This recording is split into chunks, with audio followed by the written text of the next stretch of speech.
Welcome to this journey through one of the most disturbing cases recorded in the history of Mississippi.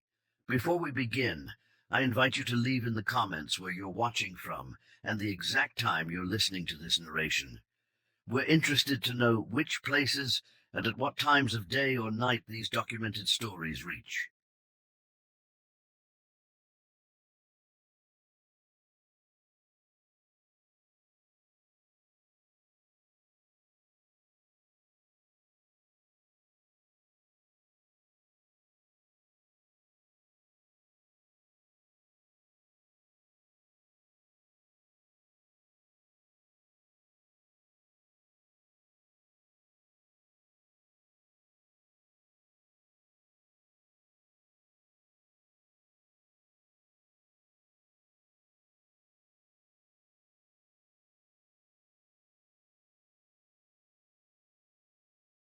In the autumn of 1842, a peculiar series of events began to unfold at the Whitmore Plantation, situated approximately 15 miles east of Natchez, Mississippi.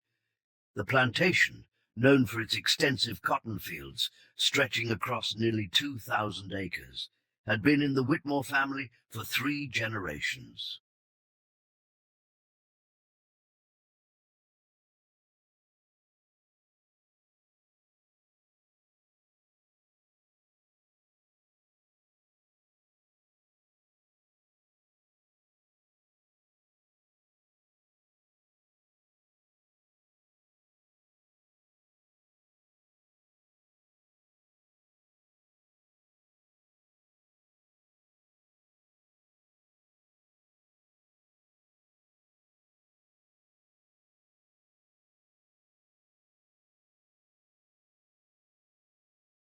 What transpired there would remain buried in county records and personal journals for over a century, until a graduate student from Millsaps College stumbled upon the fragmented narrative while researching antebellum agricultural practices in 1964.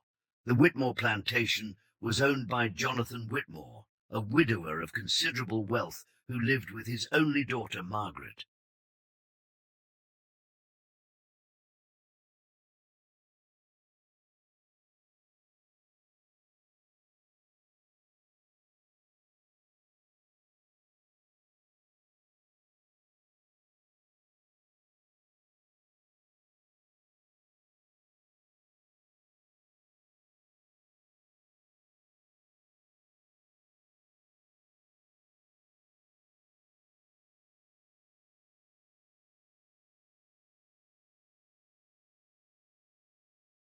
The plantation employed over 100 slaves, but records indicate that one in particular, a man named Elijah Boone, would become central to a disturbing sequence of events that the local community would later deliberately obscure from official documentation.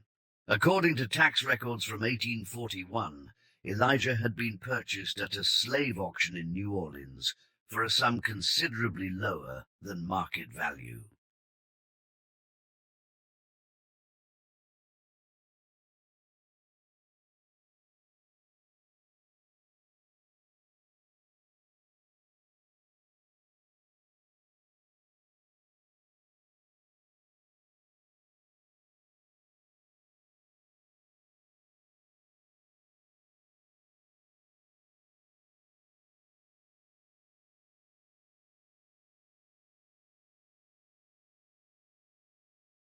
The auctioneer's notes, discovered in a collection of papers donated to the Mississippi State Archives in 1958, described him as robust but bearing facial scarring from previous injury, therefore suitable only for field labor. This description would later seem at odds with his eventual position within the Whitmore household. What makes this case particularly unsettling is not merely what was recorded, but the calculated omissions evident in the documentation.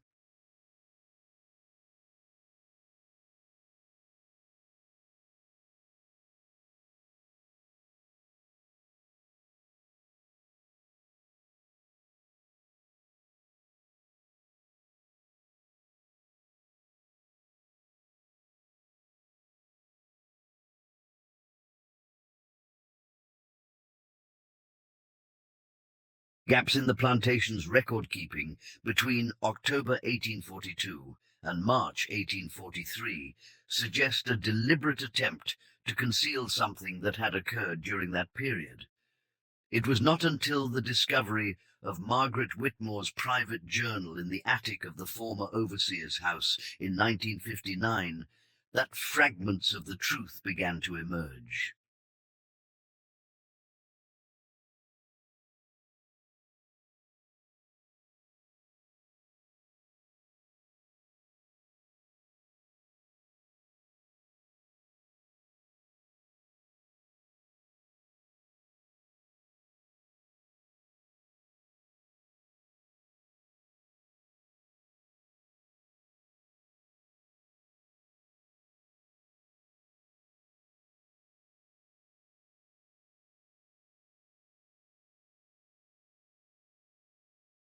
The first unusual entry in Margaret's journal, dated October 3rd, 1842, reads, "Father has made the strangest decision today.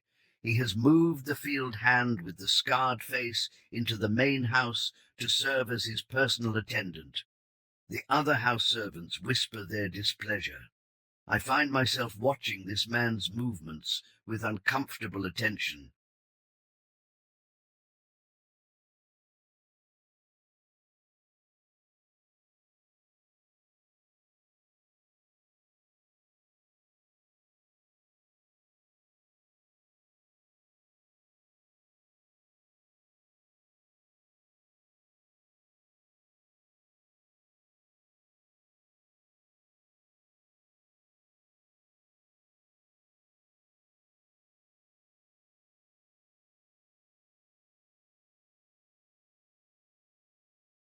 There is something in his eyes that speaks of a quiet knowledge. The Whitmore plantation had been known for its strict adherence to the social boundaries of the time. Jonathan Whitmore had a reputation throughout Adams County as a man of unwavering routine and conventional values.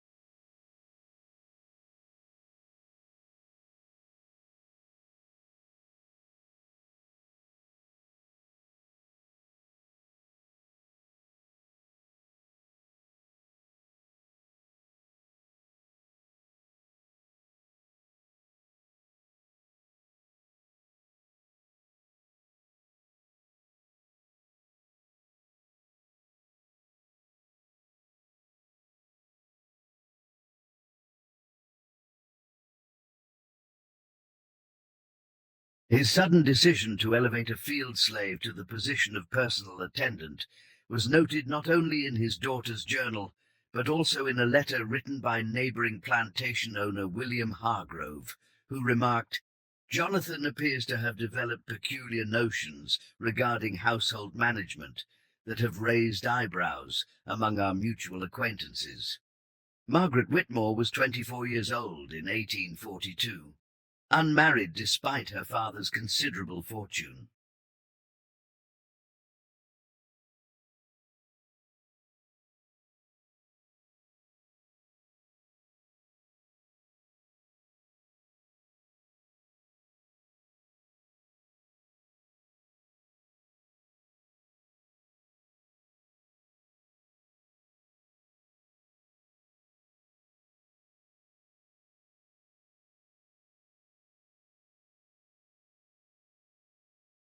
According to census records and church documents, she had been engaged twice, but both engagements had been broken off under circumstances that local gossip attributed to her difficult temperament and excessive education. Her journal reveals a woman of keen observation and restrained emotion, educated far beyond what was typical for women of her time and station.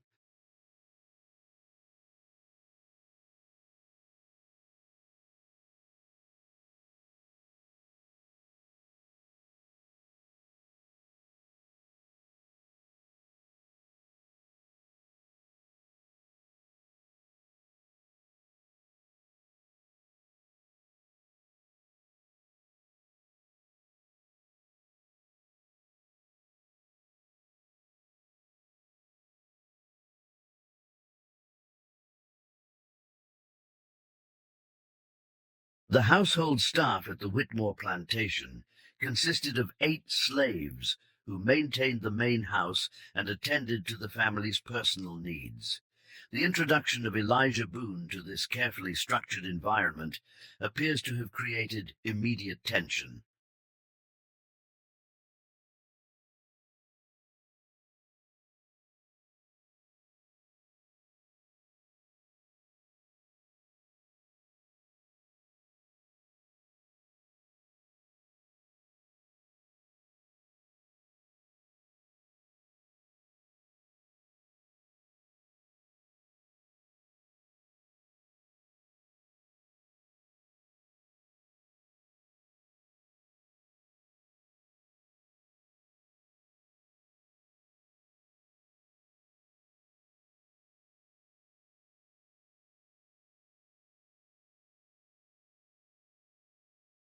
A household inventory from September 1842 lists the names and roles of the house slaves. By November, a revised inventory shows 2 names crossed out and replaced, suggesting dismissals or reassignments following Elijah's arrival. The winter of 1842 was unusually cold in Mississippi, as documented in agricultural records and weather observations kept by the Adams County Clerk.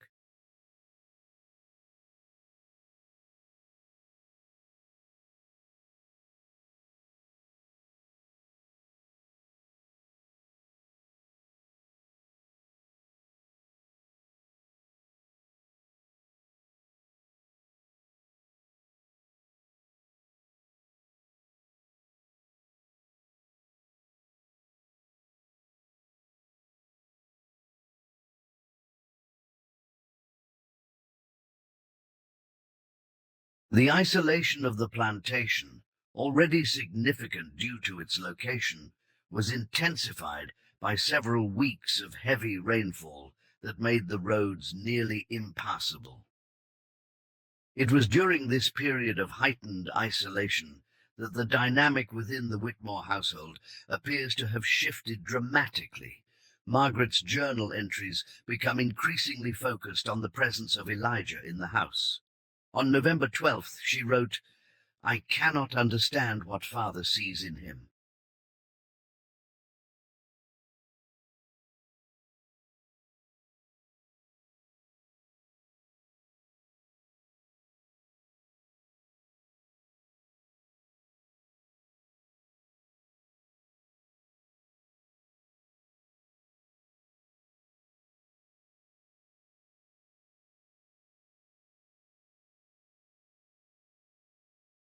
Today at dinner, E stood behind Father's chair as usual, and I observed Father watching my reaction to him in the reflection of the silver serving tray.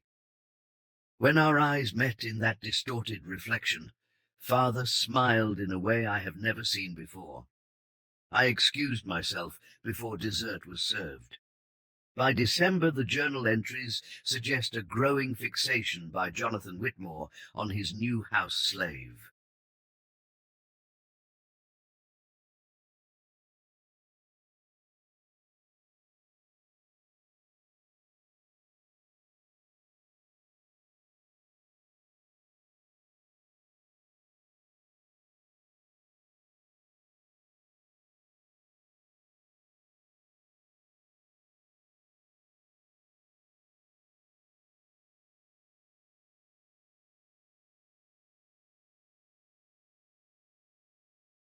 Margaret wrote on December 8th, "Father has instructed the tailor in Natchez to create new clothing for E, of a quality nearly equal to what Father himself wears. When I questioned the expense, Father dismissed my concerns with unusual sharpness. His appearance is a reflection of this household," he said.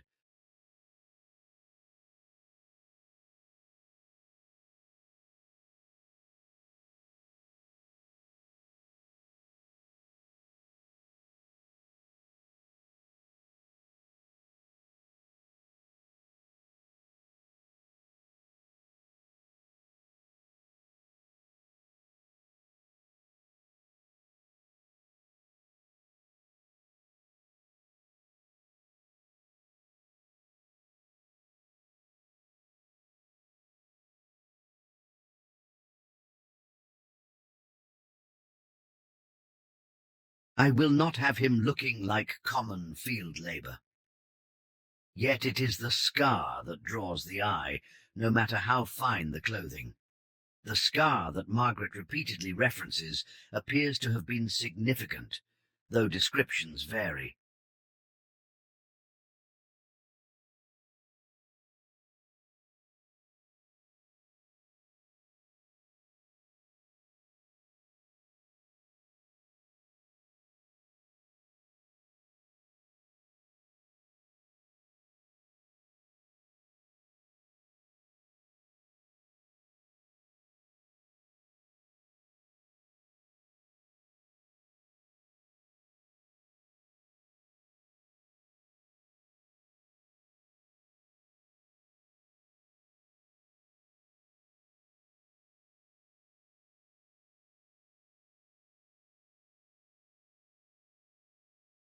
According to a medical examination record found in the slave purchase documentation, the scarring covered the left side of Elijah's face from temple to jaw, the result of what was described as a burn sustained in youth. However, in Margaret's journal, she describes it differently. It is not merely a burn, as father claims, but appears almost deliberately made with strange precision in its pattern.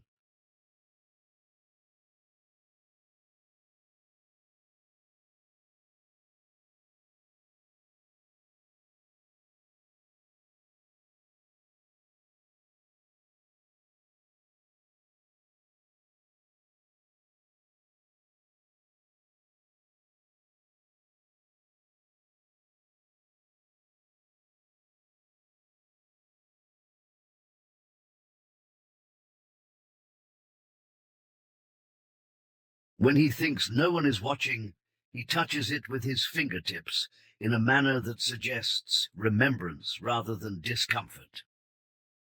The relationship between Jonathan Whitmore and Elijah Boone became increasingly difficult to conceal from visitors to the plantation. A letter dated January 10th, 1843, from Jonathan's sister Elizabeth Whitmore Preston, who had visited for the Christmas season, to her husband in Charleston states, "I find my brother much altered.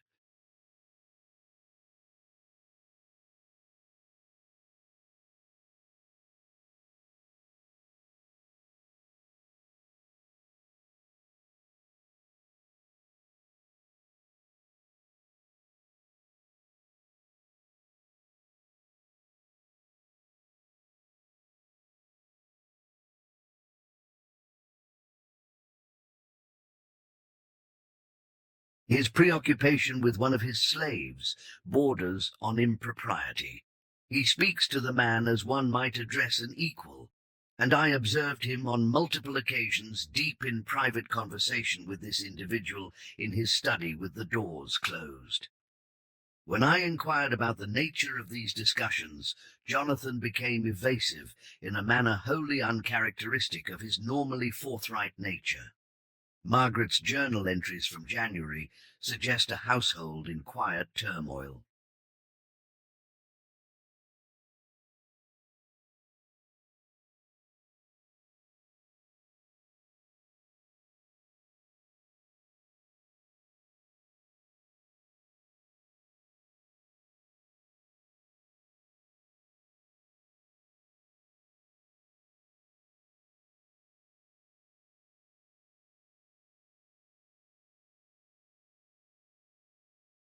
The other house slaves apparently began to treat Elijah with a deference typically reserved for white overseers, though whether from respect or fear remains unclear. On January 15th, Margaret wrote, "Sarah, the head house slave, will no longer meet my eyes when we speak of E.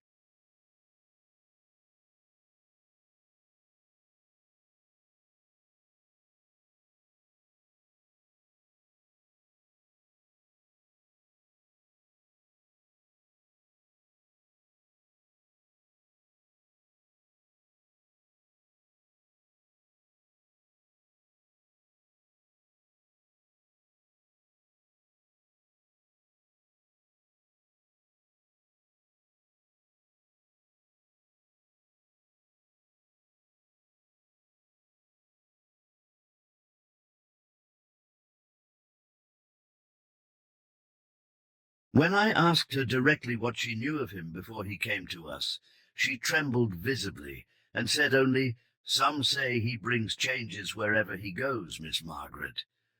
When I pressed her further, she begged to be excused from the conversation. The most disturbing shift in the household dynamic is documented in Margaret's entry from February 2nd. Father informed me at breakfast that E will now take his meals with us rather than with the other house servants.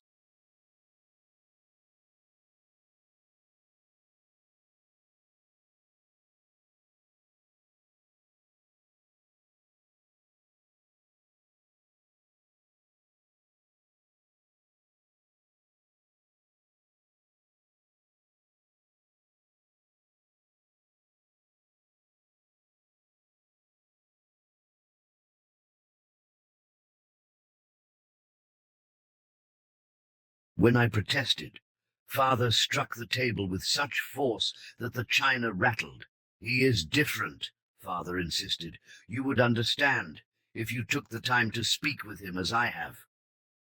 I asked what made this one man so different from the others that he should be elevated above his station, and Father looked at me with an expression I cannot describe, except to say that I did not recognize him in that moment. According to the records of the Natchez physician, Dr.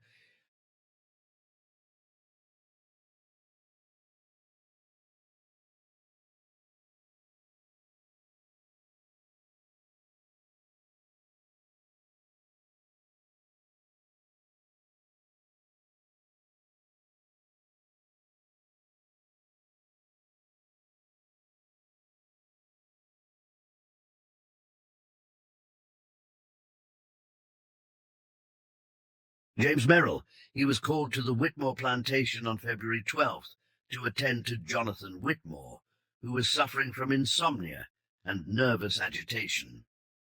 The prescription ledger indicates that Dr.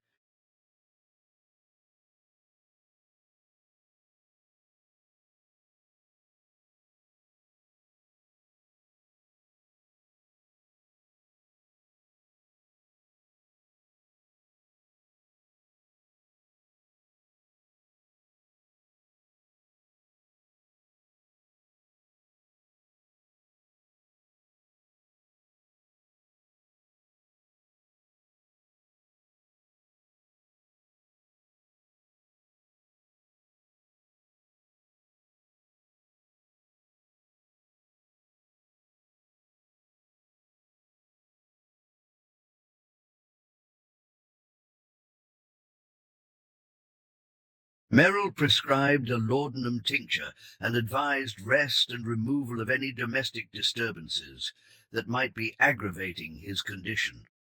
The physician's private notes, discovered among his effects after his death in 1871, contain a cryptic reference to the visit.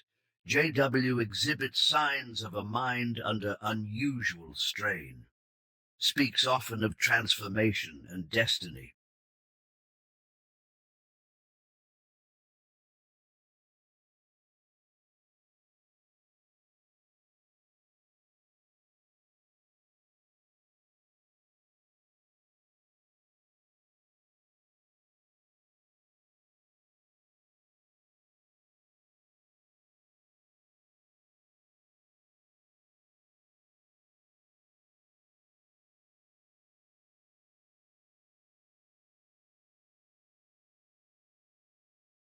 Concerning behavior toward certain household slave, suggests possible mental deterioration requiring careful observation.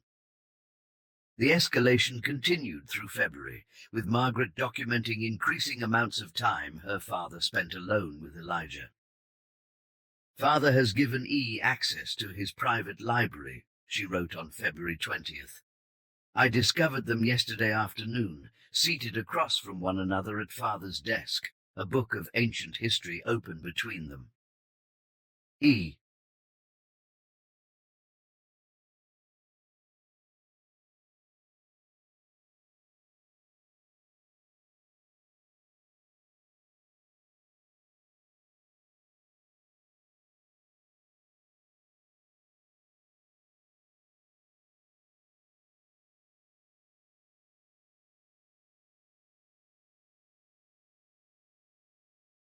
was reading aloud while father listened with an intensity I have never before witnessed. When they became aware of my presence, father closed the book immediately and dismissed E, who bowed to me with what I can only describe as calculated familiarity as he passed. By the end of February, Margaret's journal indicates that she had begun to fear for her father's mental state. Father speaks of E as possessing wisdom beyond his station, she wrote, last night at dinner with E.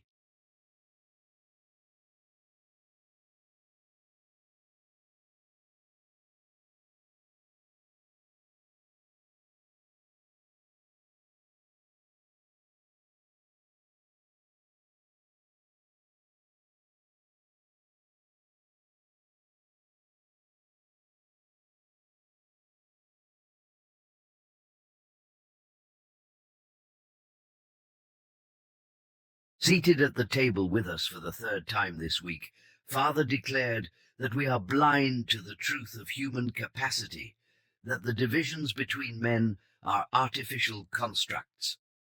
When I suggested that such talk bordered on dangerous territory in our region, father laughed in a manner that chilled me and said, "My dear daughter, we are already well beyond borders." The relationship between Margaret and Elijah appears to have been complex and evolving.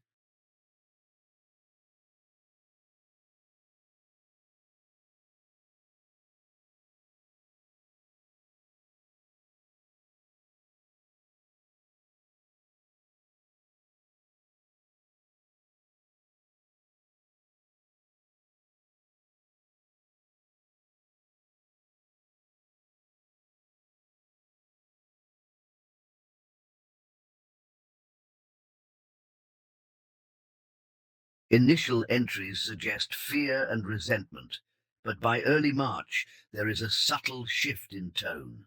On March 3rd, she wrote, "I encountered E alone in the library today.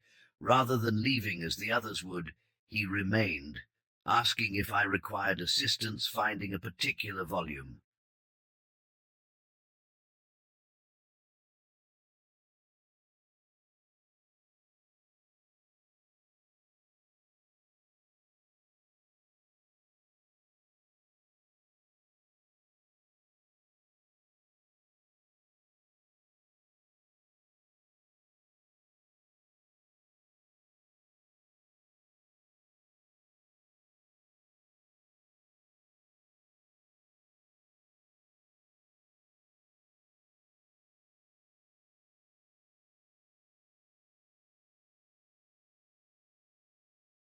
When I demanded to know what influence he held over my father, he replied simply, "Your father sees in me what he wishes to see, just as you do, Miss Whitmore." There was neither deference nor defiance in his tone, but something else entirely, a certainty that unsettled me deeply. What happened next is documented only fragmentarily. County records indicate that on March 10th, Jonathan Whitmore drafted a new will with Natchez attorney Thomas Blackwood.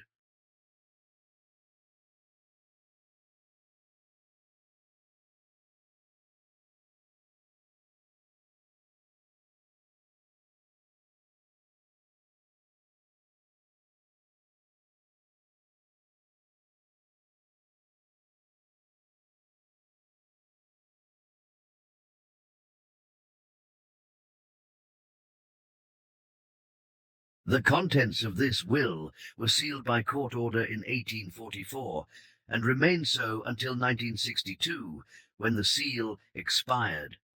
According to the unsealed document, Jonathan had made the extraordinary decision to grant freedom to Elijah Boone upon his death, along with a substantial financial bequest that would have allowed him to establish himself independently, an almost unprecedented arrangement in Mississippi at that time.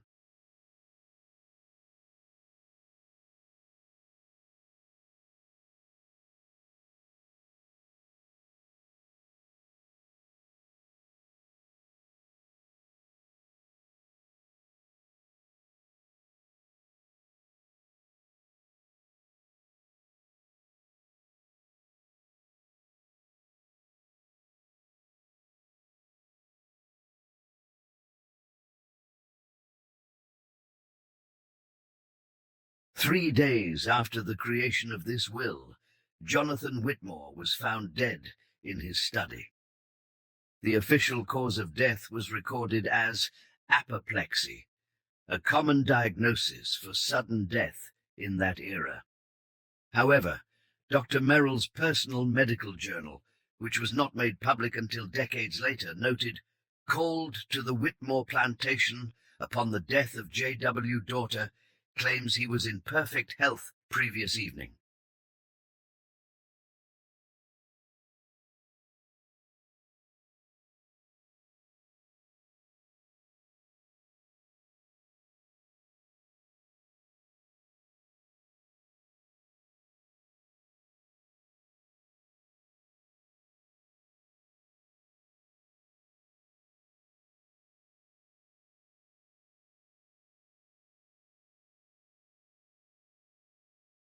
No external signs of trauma, though facial expression suggests extreme distress at moment of expiration.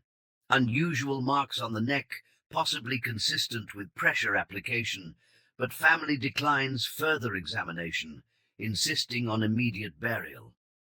The aftermath of Jonathan Whitmore's death revealed the full extent of the community's determination to preserve its social order.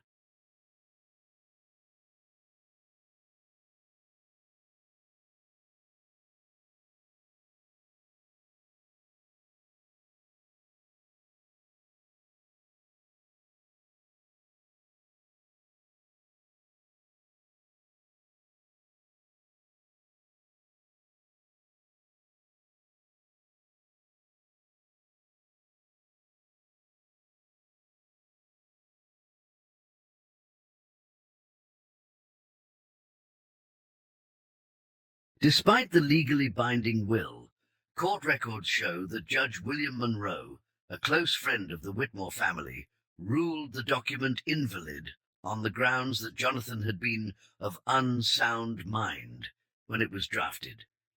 This ruling was made despite the testimony of attorney Blackwood that Jonathan had appeared entirely rational during their meeting.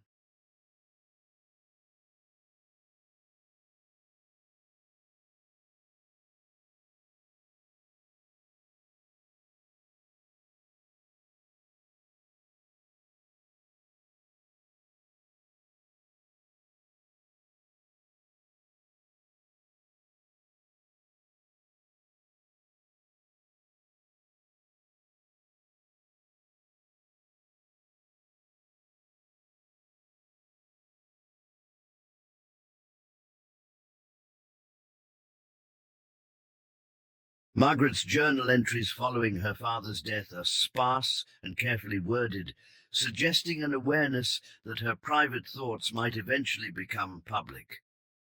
On March 20th, she wrote only, "The arrangements have been made. Father's final wishes have been partially honoured in a manner that will not disrupt the necessary order of our society."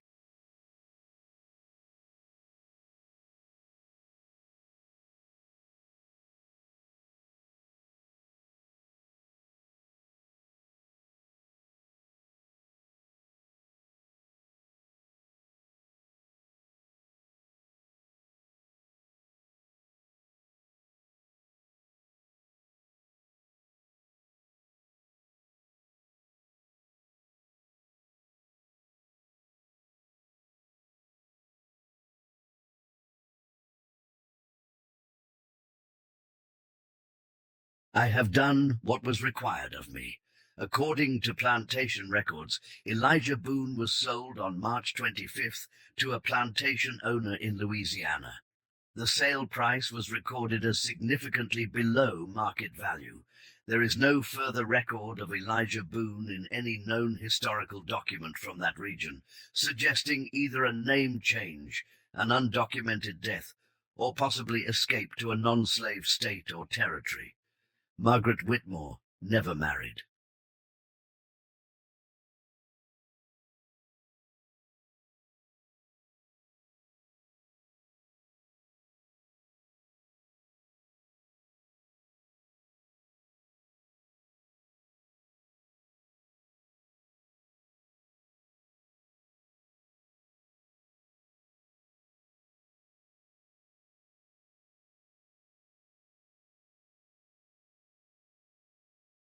She continued to manage the plantation until 1861, when the outbreak of the Civil War forced her to relocate to relatives in Virginia.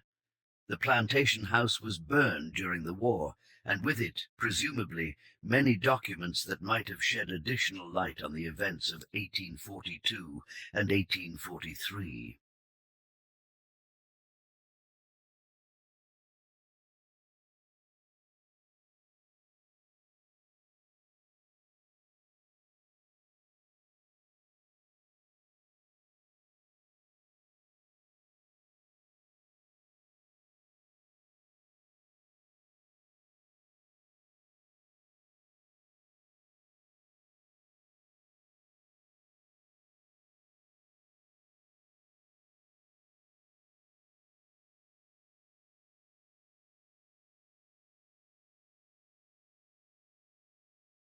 The most intriguing piece of evidence emerged in 1966 when an architectural historian examining the foundations of the former Whitmore plantation house discovered a small tin box buried beneath what would have been Jonathan Whitmore's study.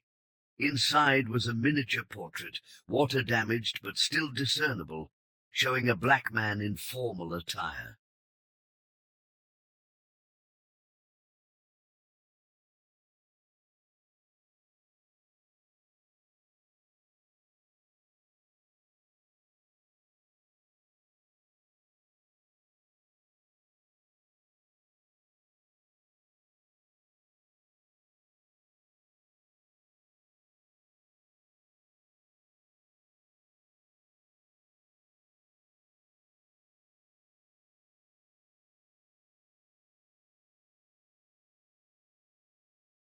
The portrait bears no name, but written on the back in what handwriting experts have confirmed was Jonathan Whitmore's script is a single line. His mind transformed mine, though the world will never understand the nature of such liberation. In 1968, during the cataloging of artifacts from various plantations for the Mississippi State Historical Society, a researcher discovered a small leather-bound book among items recovered from the former Whitmore property.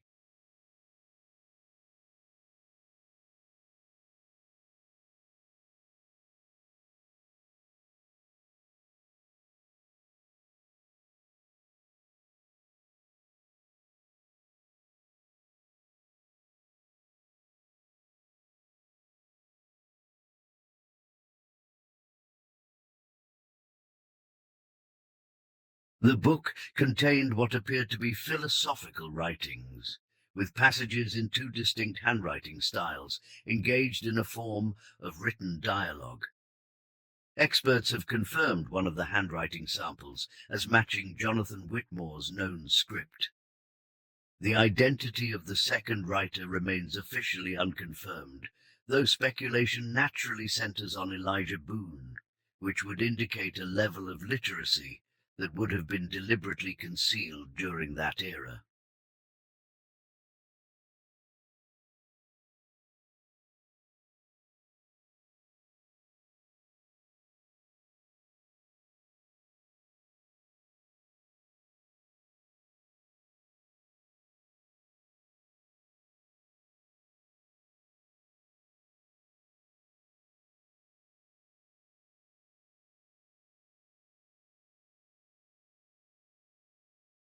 One passage from this book, dated January 1843, reads, "The physical form is merely the vessel. True power resides in the mind that has been tested by suffering and emerged intact. You ask why I am drawn to you. It is because I recognize in you a fire that your scars could not extinguish. What you have endured has not diminished, but refined you." The responding entry in the second handwriting states simply, "Be cautious of admiration that transforms into obsession."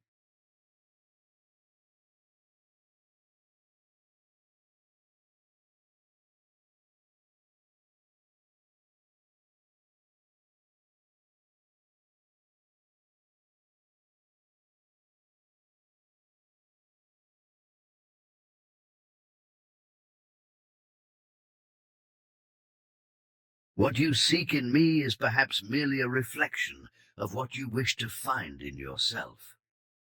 The story of Jonathan Whitmore and Elijah Boone faded into obscurity after the initial research in the 1960s. The artifacts were archived, the academic papers published in specialized journals with limited readership. The former plantation land was eventually developed into farmland with no marker to indicate the events that had transpired there. In 1968, Dr.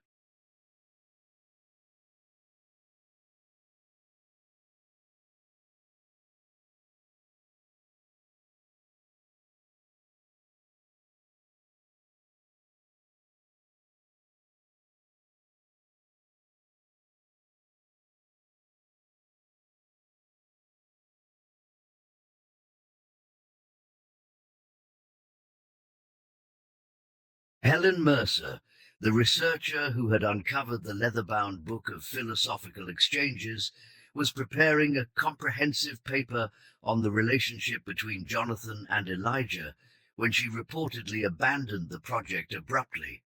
Her colleagues at the university noted her increased anxiety in the weeks before her withdrawal from the research.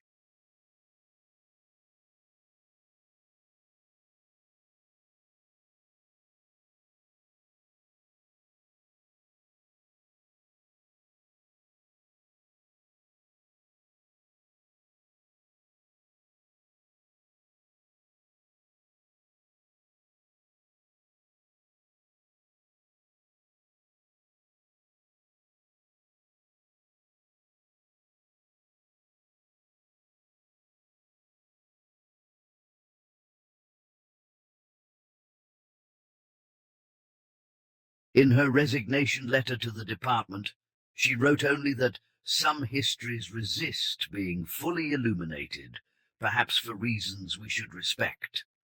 The last known reference to the case comes from a private letter written by Dr.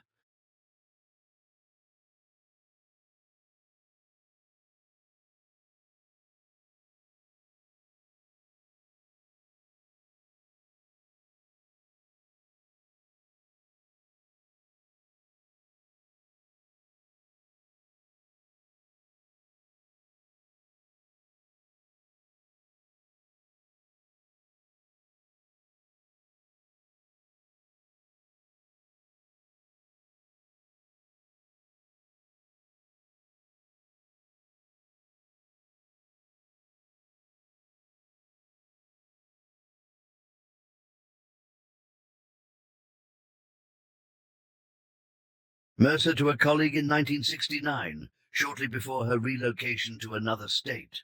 The deeper I delved into the Whitmore-Boone relationship, the more I sensed something watching me through the historical record, something that did not wish to be defined or categorized.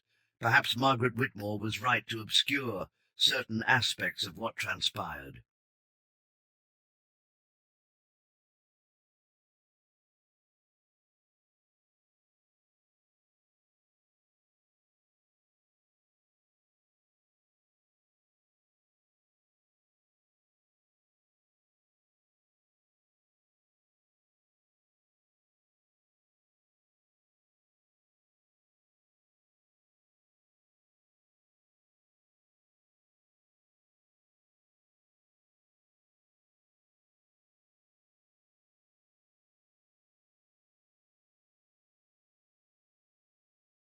Some obsessions can reach through time to claim new vessels.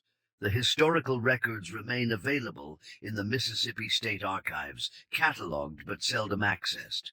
The portrait discovered beneath the study floor was displayed briefly in a small exhibition on plantation life in 1967 before being placed in storage, where it reportedly deteriorated beyond recognition due to improper preservation techniques.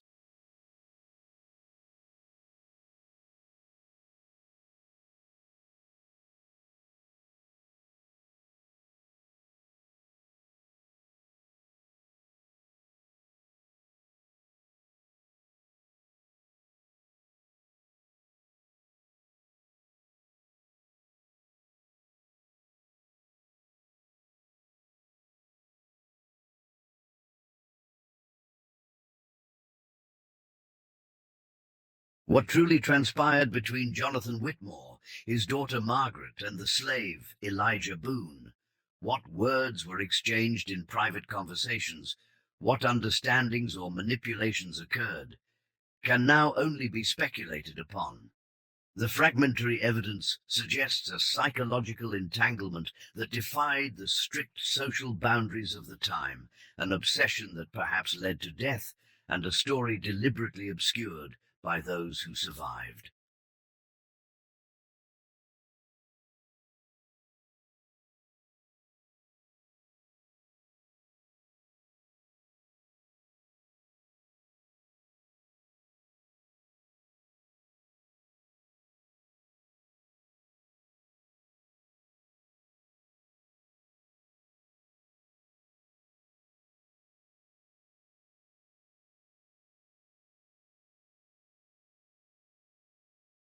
As with many historical cases involving complex human relationships that challenged the established order, the full truth of the Whitmore plantation events remains elusive, buried beneath layers of intentional omission, social propriety, and the passage of time.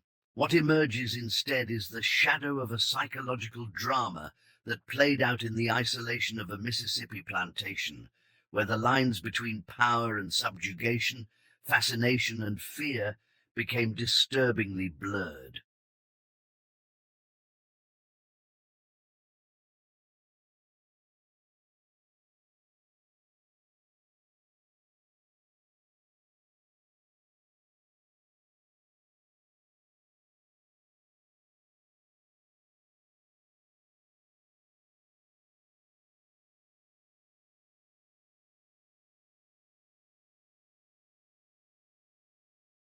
The plantation land now bears no trace of the house where these events unfolded. Modern agriculture has erased the physical remnants of the Whitmore estate.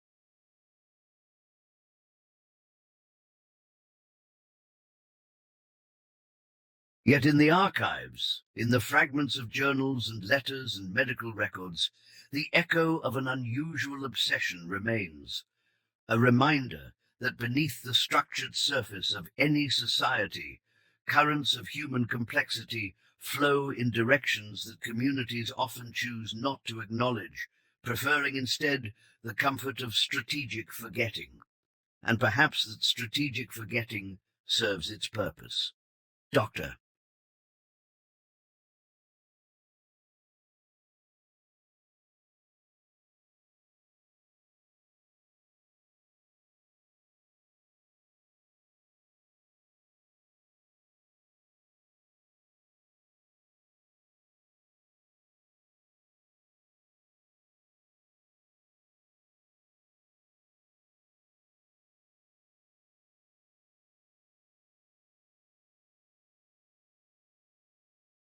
Mercer never published her findings, and her research notes were not found among her professional papers after her retirement.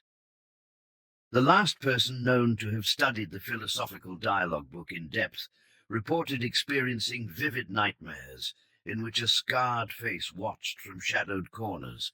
The book itself was listed as misplaced during an archive reorganization in 1970 and has never been recovered. Some stories, it seems, resist their own telling.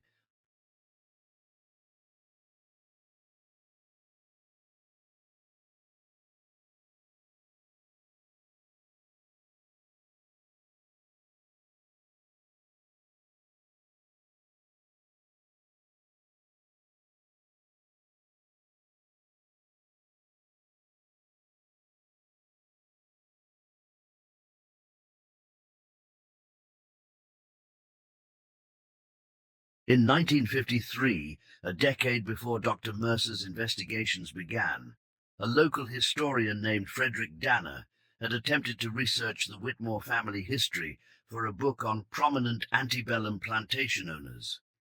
According to his correspondence with the Adams County Historical Society, Danner abandoned the Whitmore chapter after experiencing what he described as unusual impediments to his research.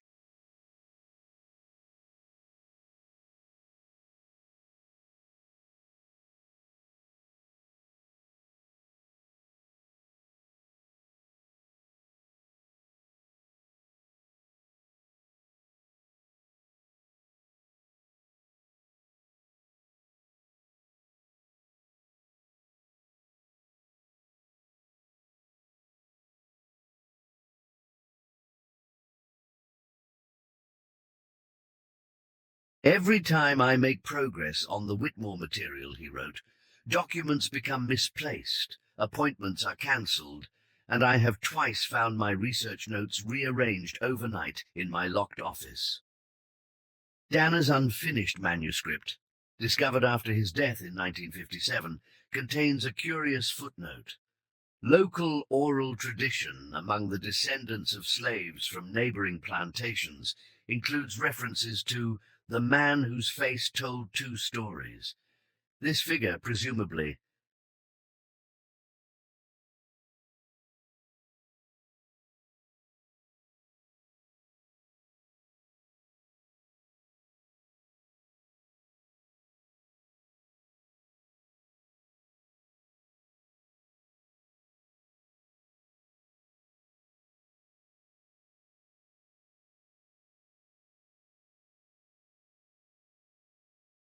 Elijah Boone, based on the contextual details, is described in these accounts as having possessed unusual persuasive abilities.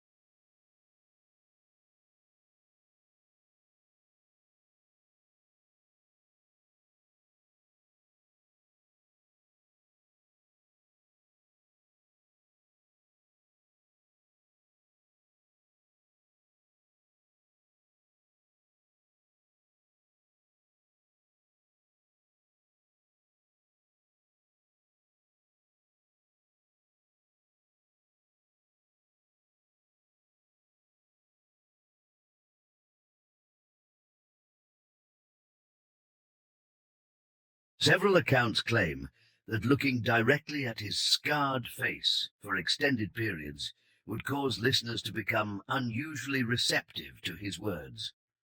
Such folkloric embellishments, while lacking historical verification, suggest the development of a local mythology around this figure.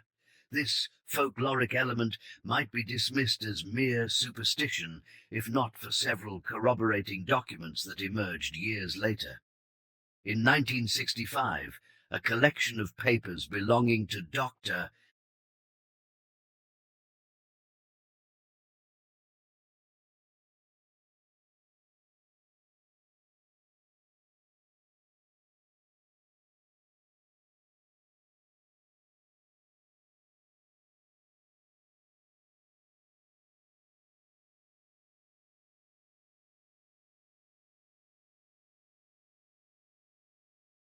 James Merrill, the physician who had attended to Jonathan Whitmore, was donated to the Mississippi Medical Historical Society by his great-granddaughter.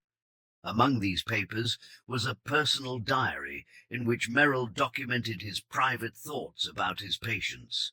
The entry concerning Jonathan Whitmore from February 1843, just weeks before his death, is particularly notable. Second visit to Whitmore this month. His condition deteriorates not physically but mentally.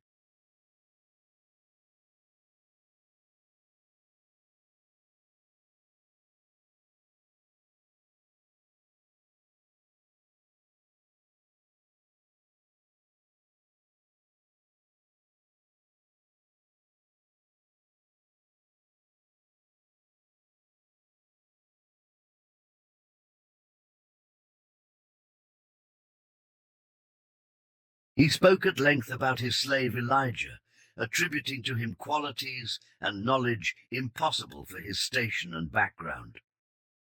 When I suggested that perhaps the slave was merely agreeable, and Jonathan was projecting his own thoughts onto him, Whitmore became agitated. "You don't understand," he insisted.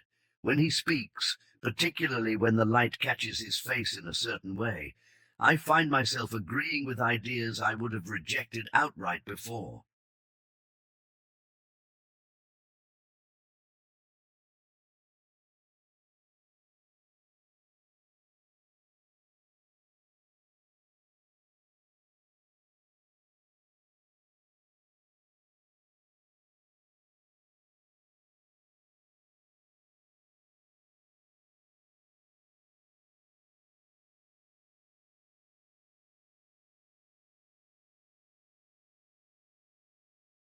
I find myself revealing thoughts I have never shared with another soul.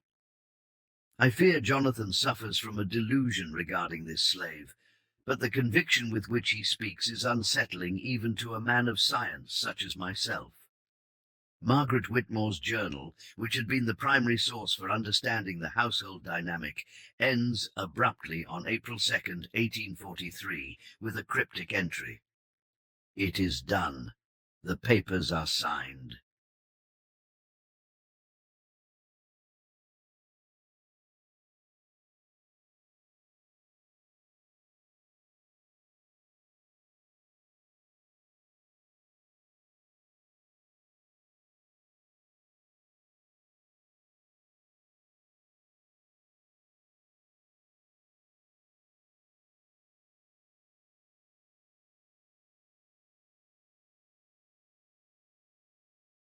Father's body lies in the family plot, and E is gone from this place, though I cannot shake the sense that something of him remains.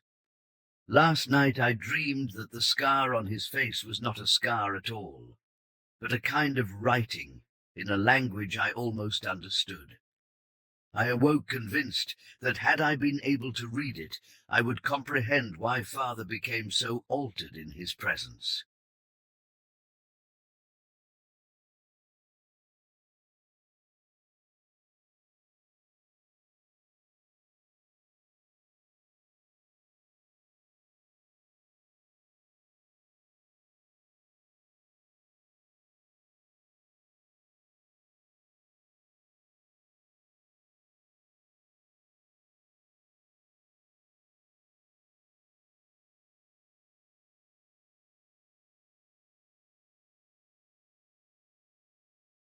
Perhaps it is better that some things remain illegible to us. There is a gap of almost 2 years before Margaret's journal entries resume. When they do, in January 1845, there is no mention of Elijah Boone or the events surrounding her father's death. The journal instead focuses on plantation management, social engagements, and Margaret's growing interest in spiritualism, a movement that was gaining popularity during that period.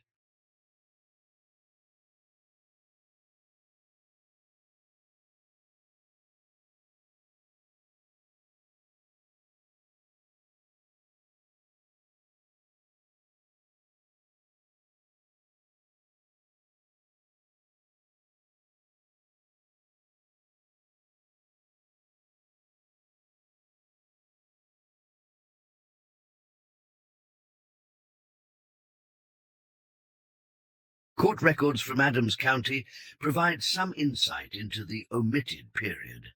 In May 1843, Margaret Whitmore filed legal documents contesting aspects of her father's will beyond the emancipation of Elijah Boone.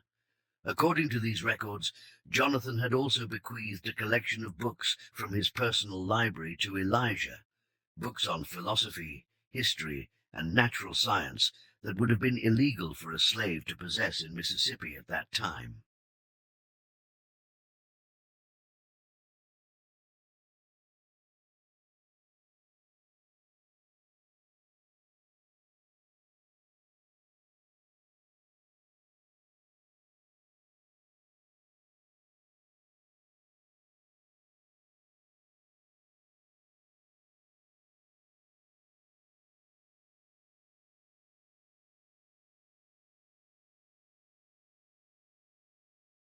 The court proceedings, documented by court clerk Thomas Jenkins, indicate that Margaret claimed these provisions were evidence of her father's compromised mental state and undue influence exerted by Elijah Boone.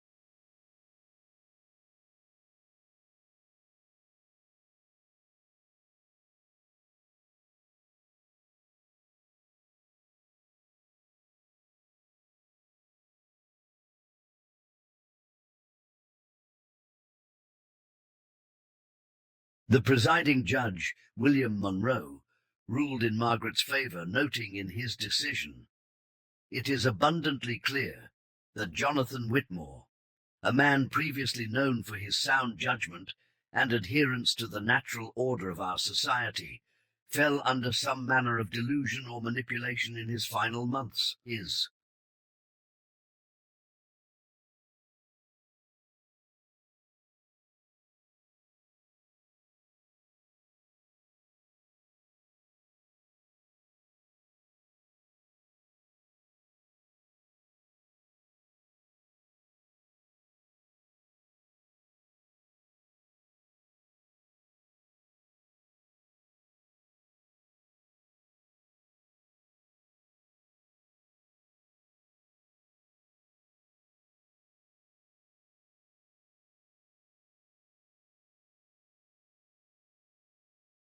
This court cannot in good conscience uphold provisions that so dramatically contradict the deceased's lifelong principles and the established customs of our community. What is perhaps most interesting about these court documents is what they do not contain: any direct testimony from other house slaves about the relationship between Jonathan Whitmore and Elijah Boone.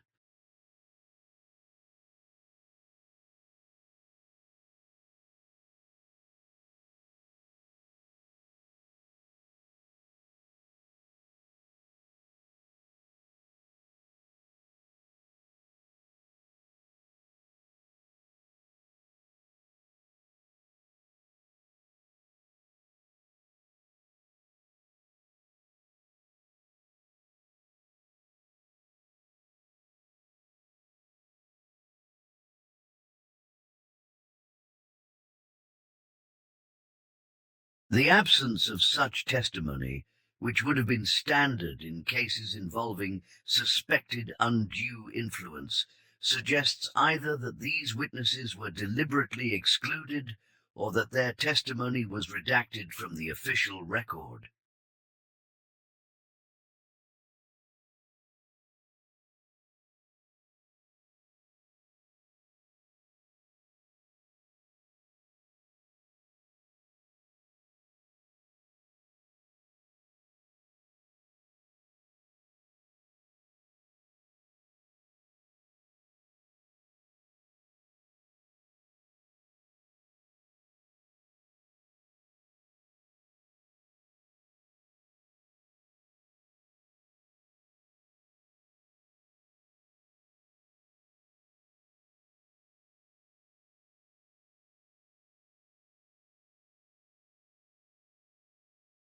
One tantalizing piece of evidence suggesting the latter comes from a personal letter written by Judge Monroe to his brother in Virginia, dated June 1843.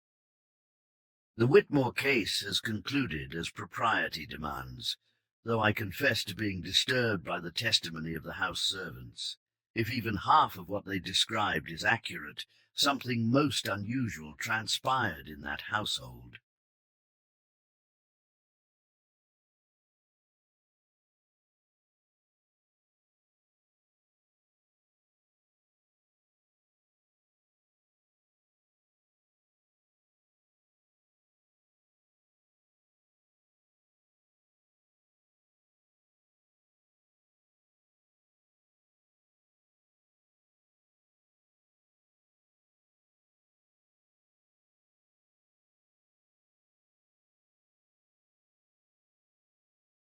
I have ordered those portions of the testimony sealed, as they contain descriptions of behavior that would only serve to inflame public sentiment and damage the reputation of a respected family.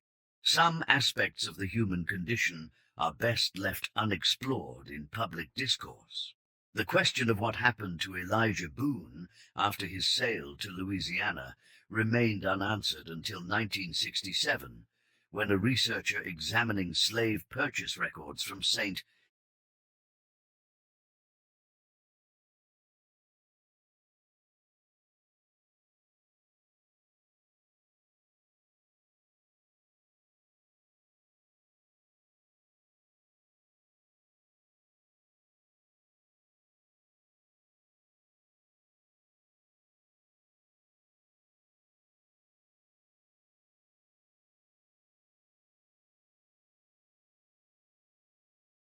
Landry Parish discovered a transaction matching the description and price of the Whitmore sale. The buyer was listed as Jeremiah Forsyth, owner of a modest sugar plantation near Opelousas. Remarkably, Forsyth's plantation journal from 1843 to 1845 survived in the Louisiana State Archives. The entries concerning his new purchase are illuminating.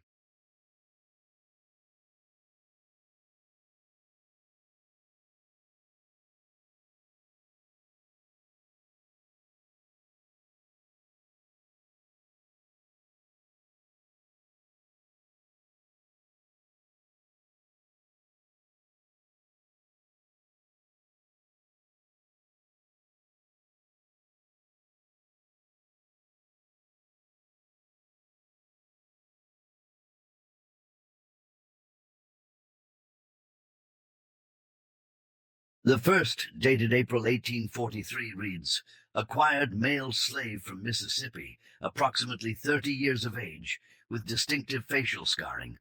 Seller represented him as field labor, but his manner of speech and bearing suggest previous house service, unusual level of education for his station."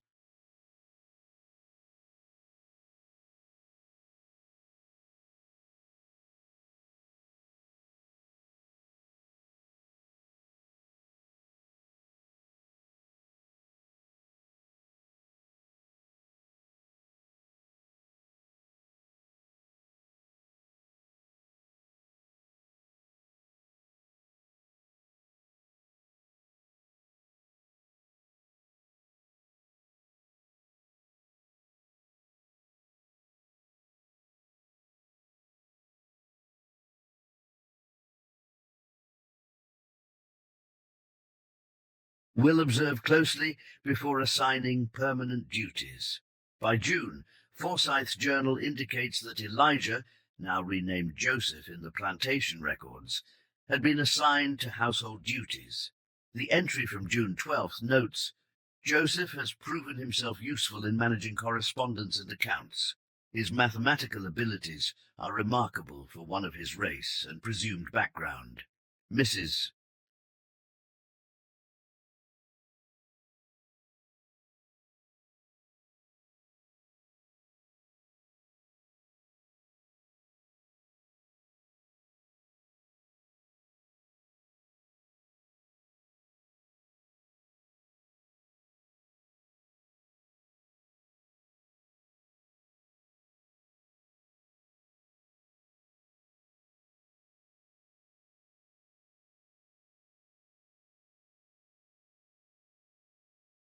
Forsyth objects to his presence in the house, claiming his scarred appearance disturbs her, but I find myself increasingly reliant on his assistance with plantation business."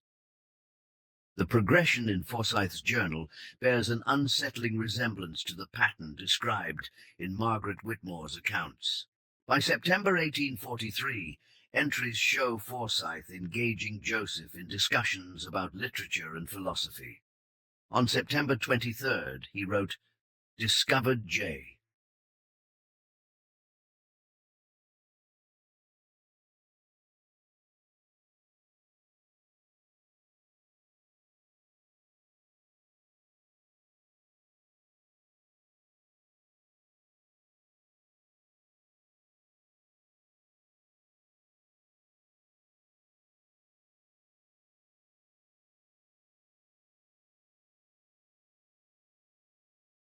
Reading Voltaire in my study after Household had retired, instead of punishment, engaged him in discussion of the text. His insights were unexpected and thought-provoking. Find myself curious about the extent of his education and who might have provided it. By December, Forsyth's journal reveals a significant shift in his thinking. Jay has suggested alternative approaches to plantation management that challenge conventional wisdom but show considerable merit.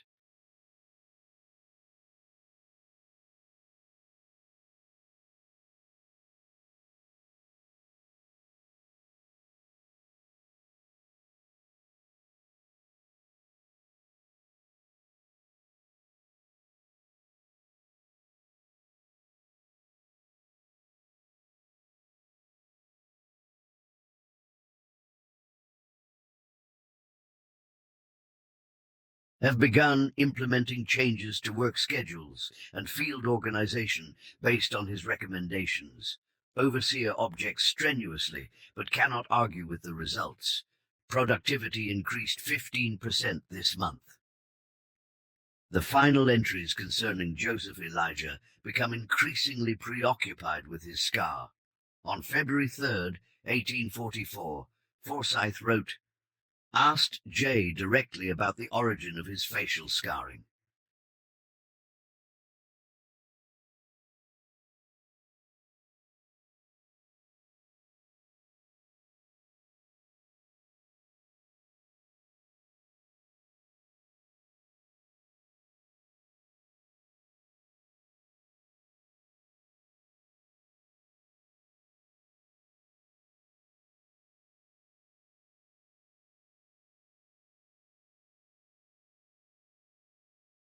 He was evasive, claiming only that it was a mark of remembrance.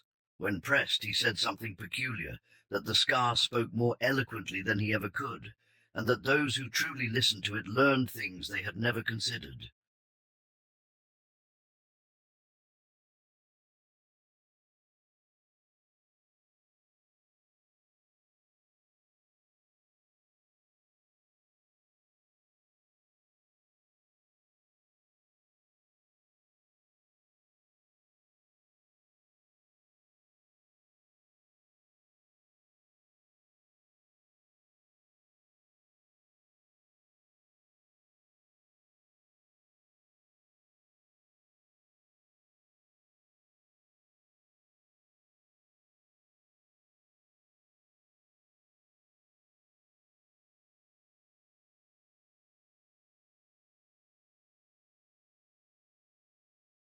The statement struck me as nonsensical at the time, yet I find myself studying his scarred profile when he is unaware, as if expecting the pattern to resolve itself into something comprehensible.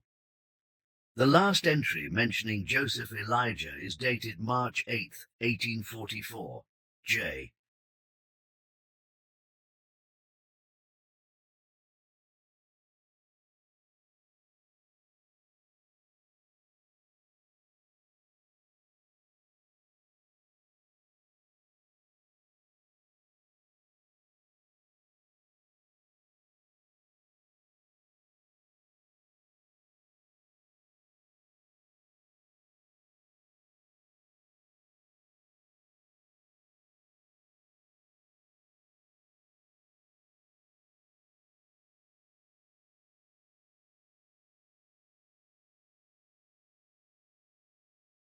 Suggested tonight that we are not so different as society would have us believe, that the boundaries between master and slave, white and black, educated and ignorant, are constructs that serve specific purposes but do not reflect fundamental truths about human capability.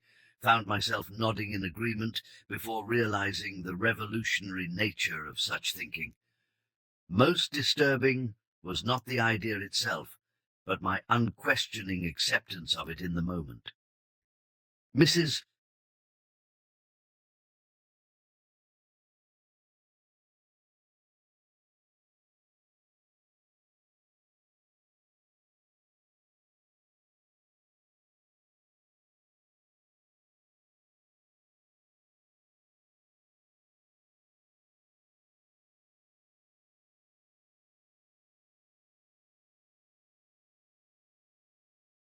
Forsyth observes that I have changed since Jay's arrival.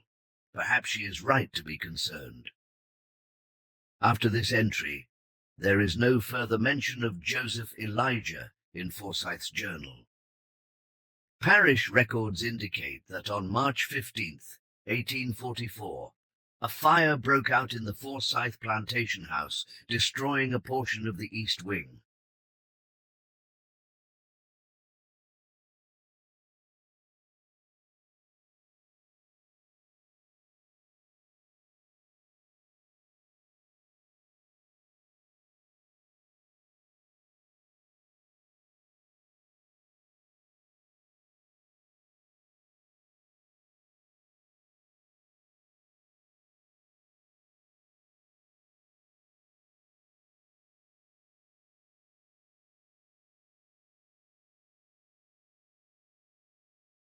No casualties were reported, but in the aftermath of the fire, the slave identified as Joseph was listed as missing, presumed fled.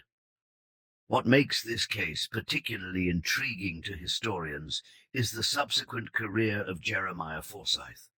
Following the disappearance of Joseph Elijah, Forsyth underwent what his contemporaries described as a profound transformation.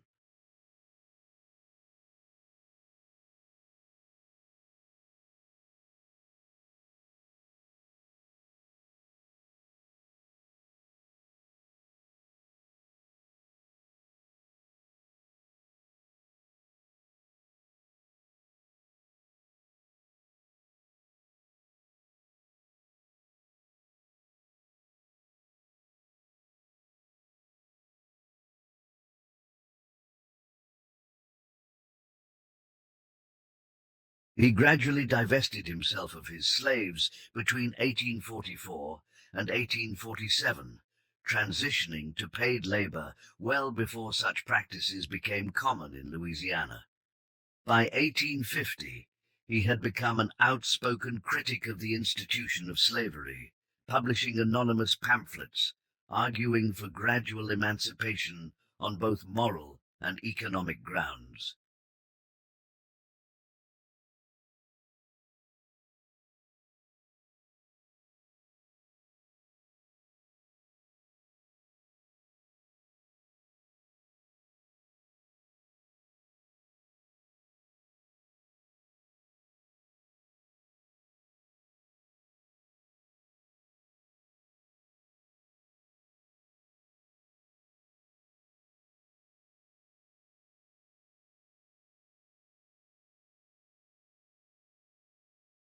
His private correspondence from this period, preserved in the Ohio Historical Society archives, makes no direct reference to the slave known as Joseph Elijah, but frequently mentions a transformative encounter that removed scales from my eyes and revealed the fundamental humanity that transcends social categorizations.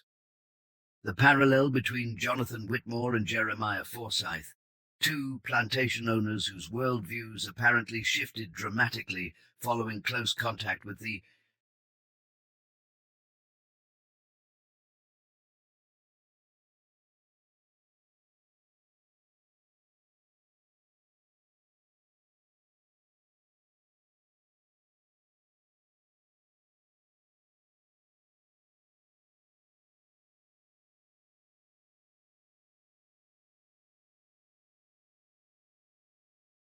same enslaved man suggests something beyond coincidence.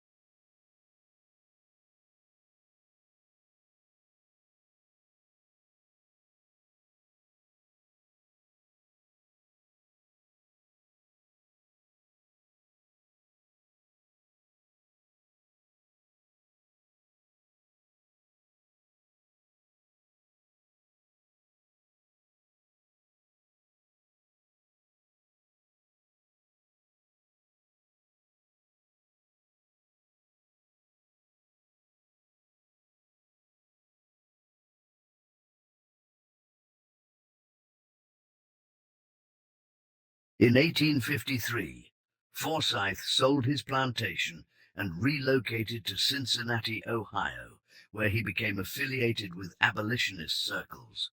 Both men described a kind of awakening or transformation. Both attributed new ways of thinking to their interactions with Elijah Joseph. Both documented an unusual fixation on his scarred face, and both experienced significant social consequences as a result of their changed perspectives.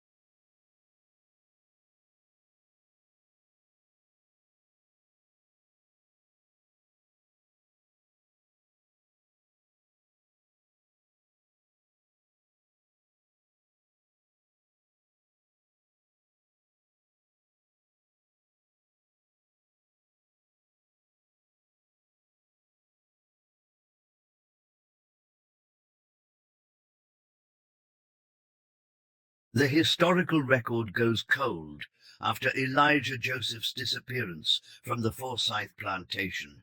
If he obtained freedom through escape, he would have likely changed his name and location to avoid recapture.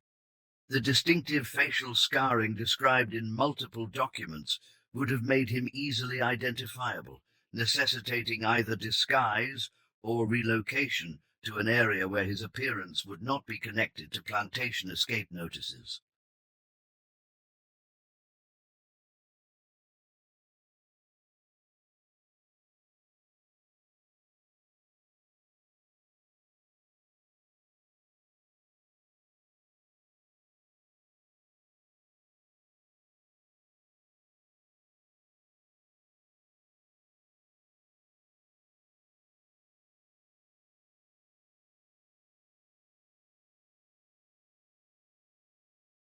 One tantalizing possibility emerged in 1968, when a researcher examining records of the Underground Railroad in Ohio discovered a reference to a scarred philosopher who assisted numerous escaped slaves between 1845 and 1852.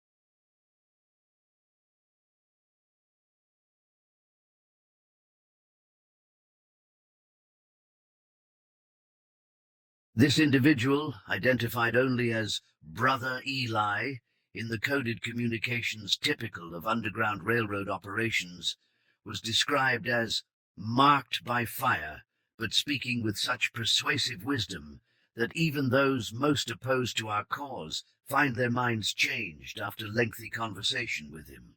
Margaret Whitmore's later life provides its own enigmatic postscript to this story.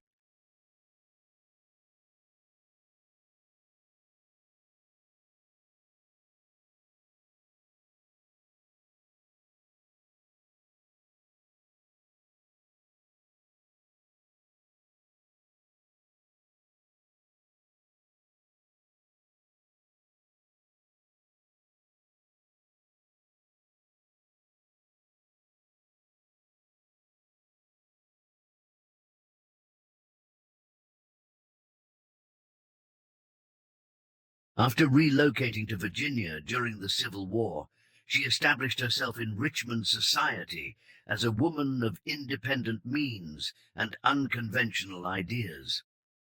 Her correspondence from this period, preserved in the Virginia Historical Society collection, reveals an evolving perspective on race and human capability that would have been considered radical in her earlier Mississippi context.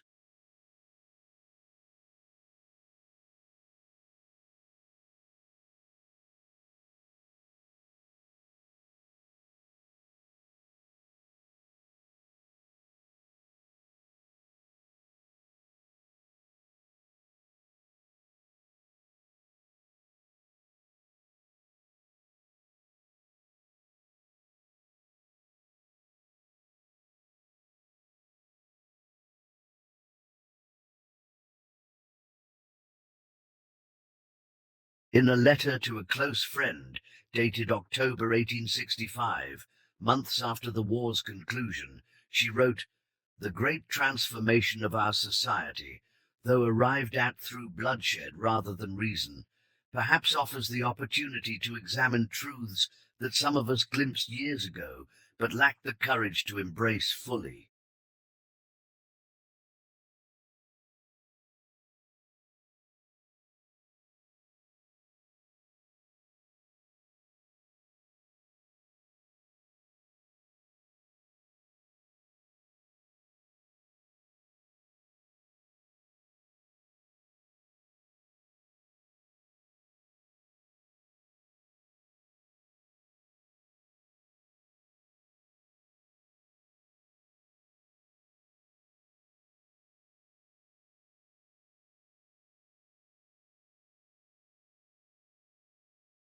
I think often of one who tried to show my father such truths, and wonder what might have been different had we been ready to listen without fear. Margaret never returned to Mississippi. She died in Richmond in 1878, unmarried and childless.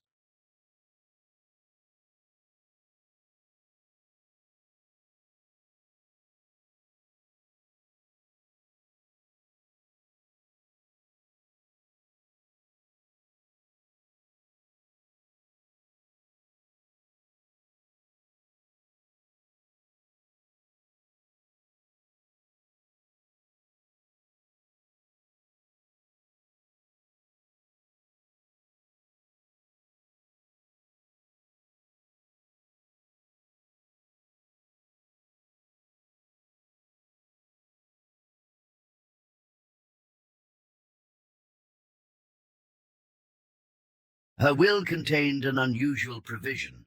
A sum of money was to be used to establish a small school for former slaves, with the stipulation that the school library include works of philosophy and natural science that expand the mind beyond conventional boundaries.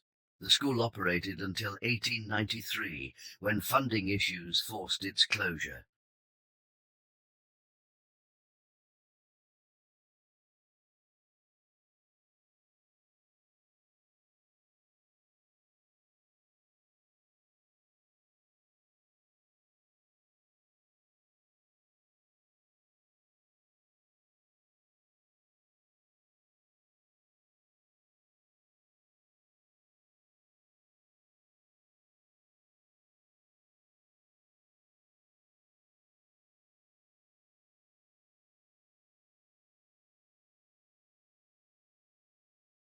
The story of Jonathan Whitmore and Elijah Boone, a plantation owner and the enslaved man who apparently transformed his worldview through some form of profound personal influence, offers a complex lens through which to view antebellum social dynamics.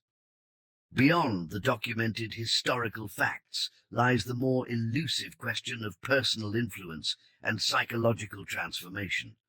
How one individual can fundamentally change another's perception of reality through prolonged personal interaction.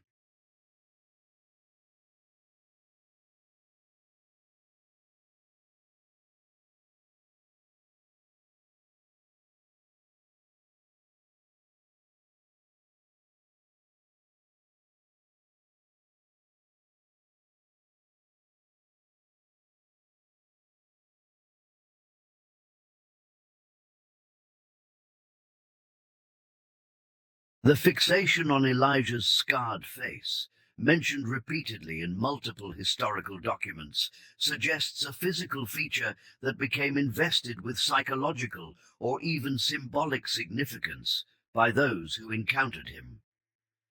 Whether Elijah consciously cultivated this effect or was himself aware of the impact his appearance and manner had on others remains unknown. The historical record preserves actions and their consequences, but rarely captures the full dimension of human intent.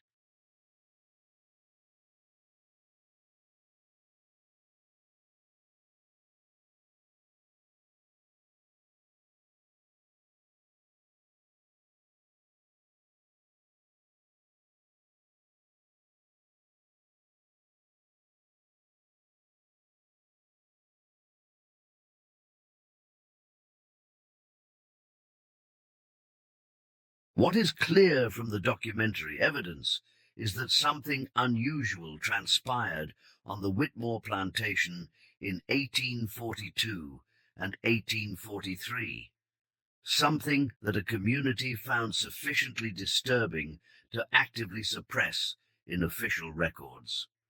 The psychological impact of that something echoed forward in time, affecting not only the direct participants, but also those who later attempted to reconstruct the events. Doctor.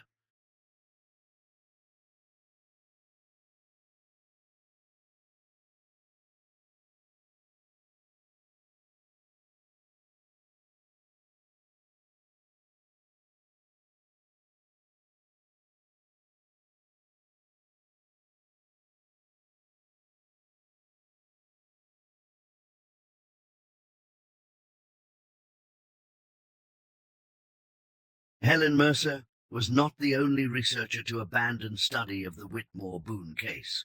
University archives indicate that between 1964 and 1968, 3 graduate students began thesis work on aspects of the case, and all 3 eventually changed their research focus.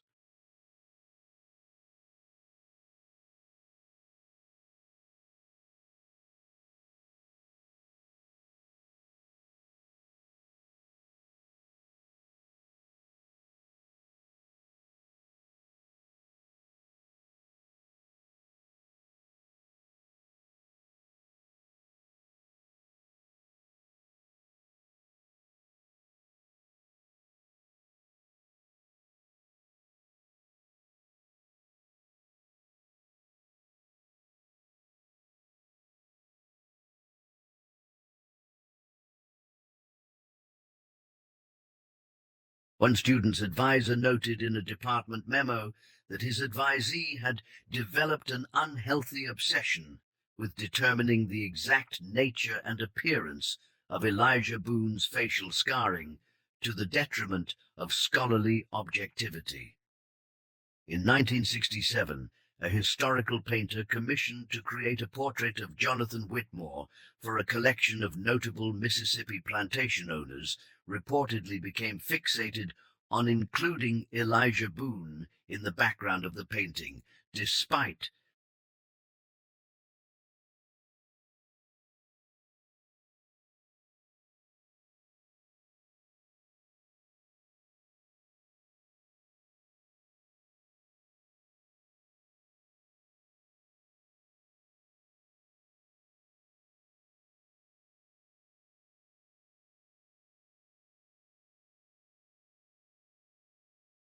having been instructed to depict Whitmore alone.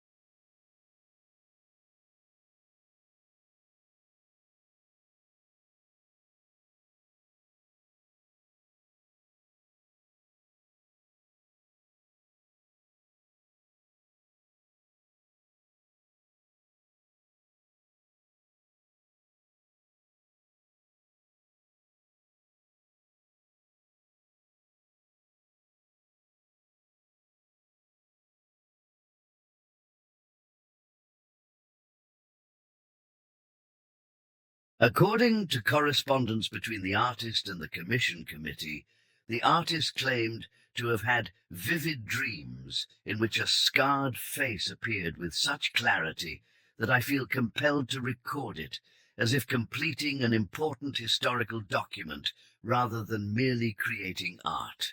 The commission was ultimately cancelled.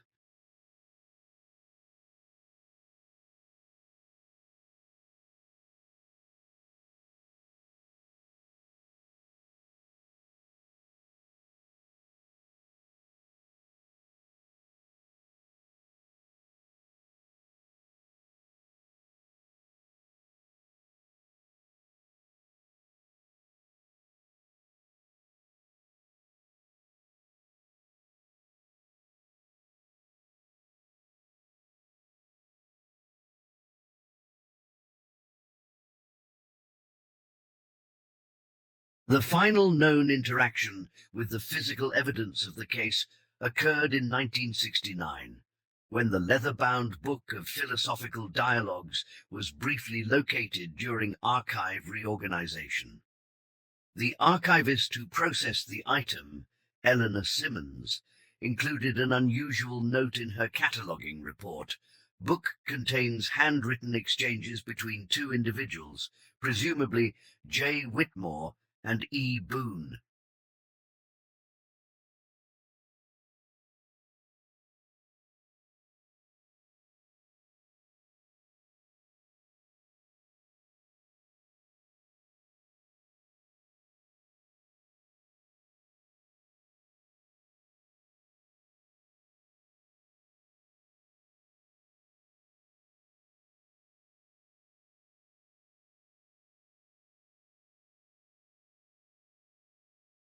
Content primarily philosophical in nature, discussing human capacity, social construction of difference, and the nature of perception.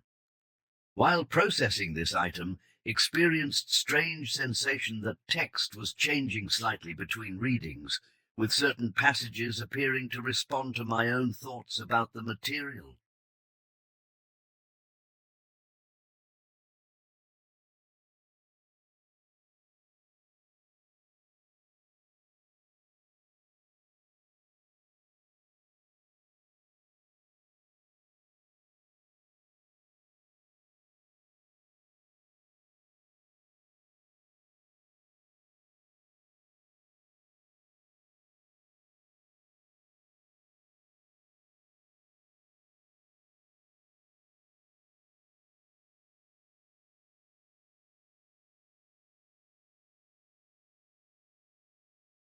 Recommends secure storage and limited access due to fragile condition of binding. The book was subsequently listed as misplaced during transfer between storage facilities and has never been recovered. Ms. Simmons requested reassignment to different archival projects shortly after filing her report. The case of Jonathan Whitmore and Elijah Boone offers no definitive conclusions.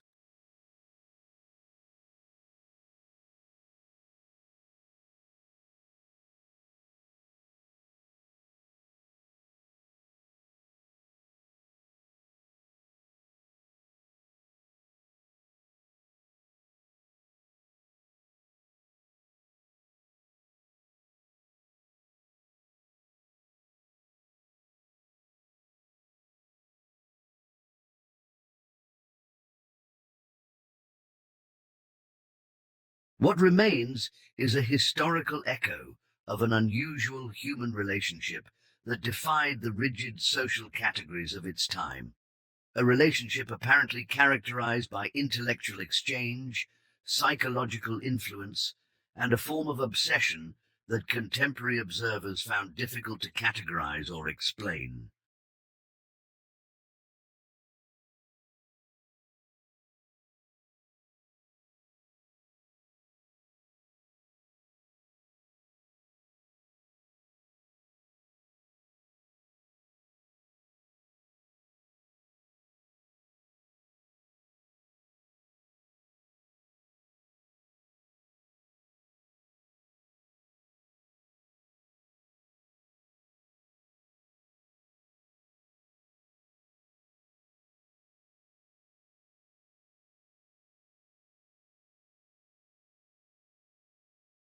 Perhaps most telling is what happened to those who studied the case too closely, the abandoned research projects, the reported dreams and obsessions, the sense described by multiple individuals that the story itself seemed to resist full illumination.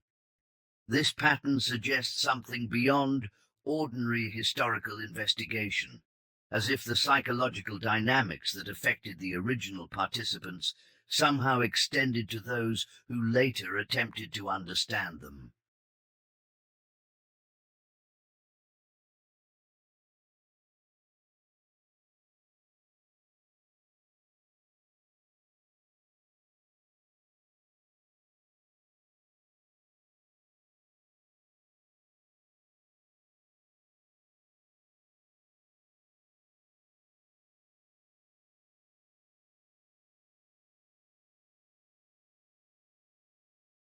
In the end, what we know of Elijah Boone comes to us filtered through the perceptions of others. Jonathan Whitmore's apparent obsession, Margaret's careful documentation, Jeremiah Forsyth's transformation, and the unease of researchers who encountered the fragmentary evidence decades later. The man himself remains elusive, his own thoughts recorded only in the philosophical dialogues that have since vanished from the historical record.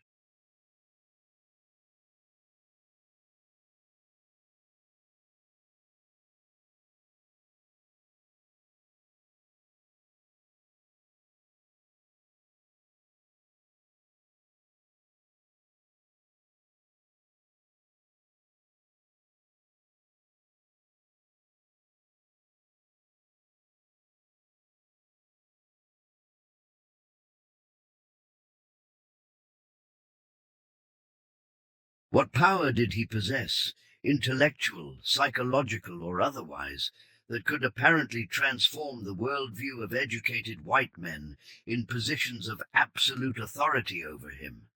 Was this power consciously wielded, or was it an unintended effect of an unusual personality? Did the facial scarring that features so prominently in descriptions serve as a kind of psychological trigger, capturing attention and creating a receptivity to his words?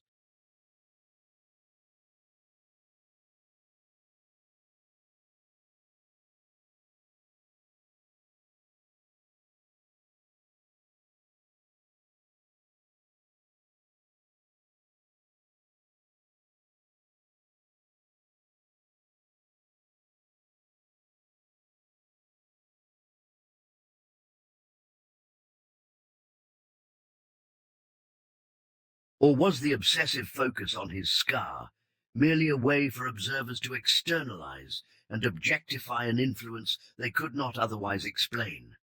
These questions remain unanswered, and perhaps unanswerable.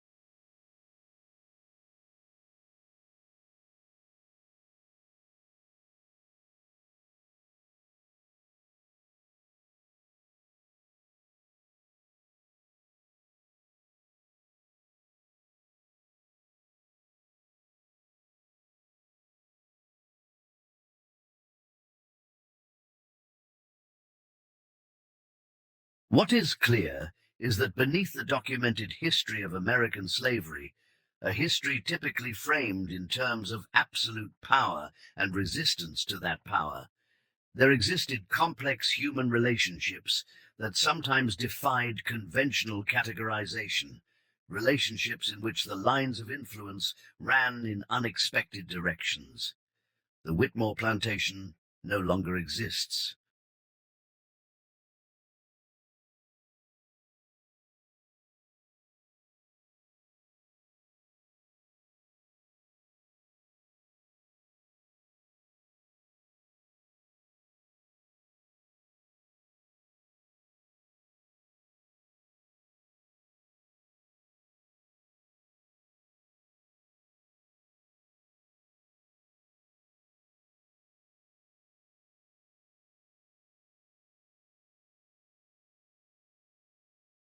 The land where it once stood has been transformed by time and development, bearing no visible trace of the events that transpired there. The written records, fragmentary and incomplete, remain scattered across archives in multiple states, pieces of a puzzle that has never been fully assembled. And perhaps that is fitting for a story that seems to exist in the liminal space between documented history and psychological mystery.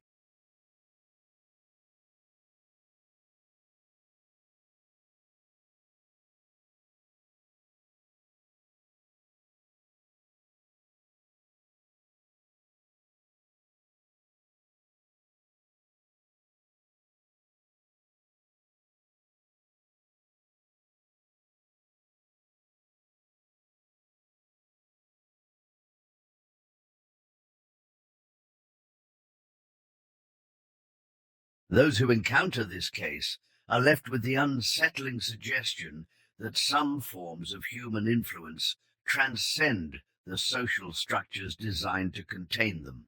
That even in a system as rigidly hierarchical as American slavery, unexpected currents of psychological and intellectual power could flow against the established order, creating ripples that would be deliberately obscured in the official record, but would nonetheless continue to be felt generations later.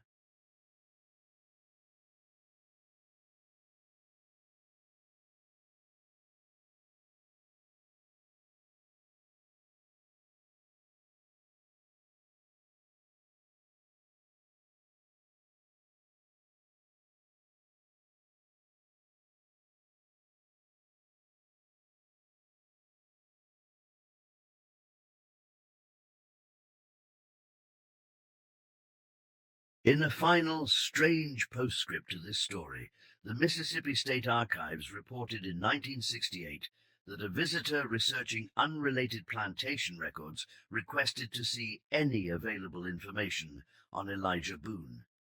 According to the archivist's log, the visitor was an elderly gentleman of African American descent, with noticeable scarring on the left side of his face.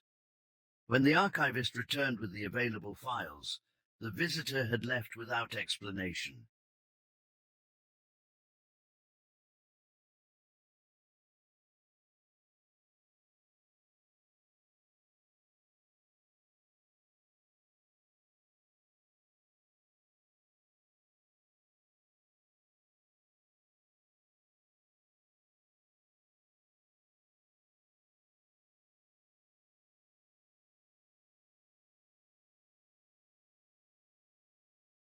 No name was recorded in the visitor's register, and security personnel had no recollection of the man entering or leaving the building.